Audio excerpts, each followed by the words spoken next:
চোখের জল আড়াল করে দিলাম মিথ্যা হাসি। হাসি দেখেই সবাই বিবেচনা করে আমি হয়তো ভালো আছি। আসলে আমি ভালো নেই, কারণ আমি আমার ভালোবাসার মানুষকে হারিয়েছি।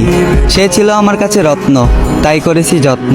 সে ছিল আমার পৃথিবী, সে ছিল আমার স্বপ্ন। তাকে হারিয়ে নিজেকে হারিয়ে ফেলেছি, তাকে হারিয়ে আমার হাসিটাকে হারিয়ে ফেলেছি, তাকে হারিয়ে আমার পৃথিবীটাকে হারিয়ে ফেলেছি, তাকে হারিয়ে আমার স্বপ্নগুলোকে হারিয়ে ফেলেছি। নিজের সব কিছু হারিয়ে তাকে ভালো থাকতে দিয়েছি, কেননা ভালো রাখার নামই ভালোবাসা। আমি চাই পৃথিবীর সকল সুখ তার হোক, তবে আমার মৃত্যু হোক, কারণ এই হাতটা যদি না রাখতে পারি তার হাতে, বেঁচে থেকে লাভ নেই এই পৃথিবীতে। আমি জানি মৃত্যুর কাছে তার দেওয়া কষ্ট কিছুই না, তবে বর্তমানে মৃত্যুটাই আমার কাছে শ্রেষ্ঠ সুখ।